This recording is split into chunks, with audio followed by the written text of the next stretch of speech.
Қазақ тілі сабағы.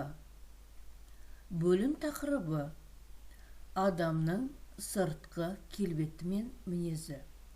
Сабақтың тақырыбы: дәл бүгіннен бастап.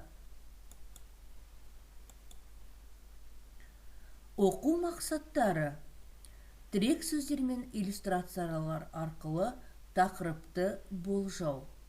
Коммуникативтік жағдаятқа сай эмоционалды сөздерді дауыс ырғақтары арқылы қыстырма, қаратпа, одағай сөздерді еркін қолданып, диалогке даярлықсыз қатысу, өз пікірін білдіру.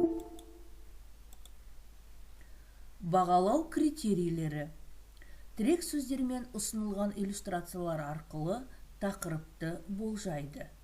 Коммуникативтік жағдаятқа сай эмоционалды сөздерді дауыс ырғақтары арқылы қыстырма, қаратпа, одағай сөздерді еркін қолданып, диалогке даярлықсыз қатысады, өз пікірін білдіреді.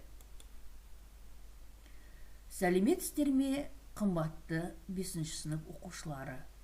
Қазақ тілі сабағына қош келдіңіздер. Бүгінгі сабағымыздың тақырыбы: дәл бүгіннен бастап. Бүгінгі сабақта қыстырма, қаратпа, одағай сөздерді еркін қолданып, диалогке даярлықсыз қатысады. Сіздердің білетіндерің: тірек сөздермен ұсынылған иллюстрациялар арқылы тақырыпты болжайсыңдар.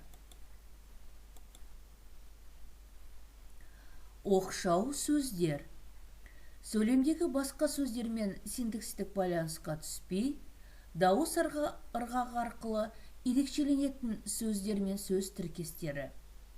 Оқшау сөздер сөйлем мүшесі қызметін атқара алмайды.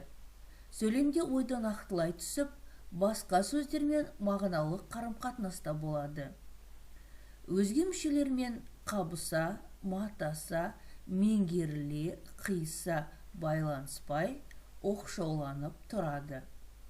Оқшау сөздердің мағыналық белгілері: оқиға желісінің кімге, неге арналғандығын, айтушының оған деген көзқарасын, көңіл-күй, сезім толқынысын білдіру мақсатында қолданылады. Оқшау сөздер мағыналық белгілері мен жасалу жолдарына қарай одағай, қаратпа, қыстырма сөздерге жіктеледі. Қаратпа сөз: балақай, сурет сала білесің бе?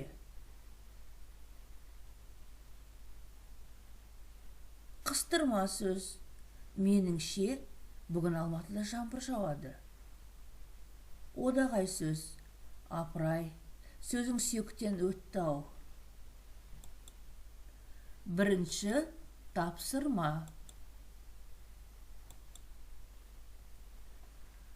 Попыз формуласы арқылы Абайдың 31-ші қара сөзіндегі айтылған қағидалар өзіңе не үшін қажет болатынын білдіріңдер. Бірінші сөйлем: менің ойымша. Екінші сөйлем: себебі, мен оны былай түсінемін. Үшінші сөйлем: оны мен мына фактілермен, мысалдармен дәлелдей аламын. Соңғы сөйлем: осыған байланысты мен мынадай қорытындыға келдім. Дескриптор: қара сөздегі қағидалардың не үшін қажет болатынын жазады. Өзіңді тексер. Бірінші сөйлем: менің ойымша, қара сөздегі айтылған қағида пайдалы. Екінші сөйлем: себебі, мен оны былай түсінемін. Адам өзіне өзі есеп бергенде, алдына қойған мақсатының қалай орындалып жатқанын білетін болады. Үшінші сөйлем: оны мен мына фактілермен, мысалдармен дәлелдей аламын. Мысалы, мен өзіме өзім есеп бергенде, әр күнімді қалай өткізгенімді, қай жұмыстың орындалмағанын білемін. Соңғы сөйлем: Осыған байланысты мен мынадай қорытындыға келдім. Әр адам өз-өзіне есеп беру арқылы алдына қойған мақсатына жете алады. Екінші тапсырма. Оқулықтағы 150-ші беттегі 4-ші тапсырмаға орай. 3-2-1 әдісі арқылы жеке қағидаларыңды жазыңдар. 3 маңызды, 2 қызықты, 1 ұсыныс. Дескриптор жеке қағидаларды жазады, өз тұжырымын білдіреді. Өзіңді тексер. 3 маңызды. Біріншіден, мен бақыттымын деген сөзді басшылыққа аламын.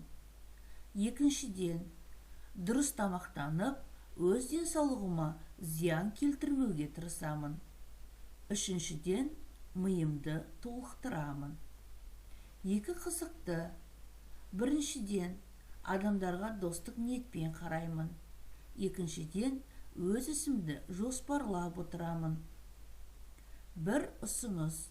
Өз-өзіне есеп беруді ұстану қажет. Тапсырма.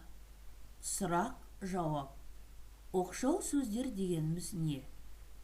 Екінші, түрлерін атаңдар. Үшінші, мысал келтіріңдер. Дескриптор сұрақтарға жауап береді, мысал келтіреді.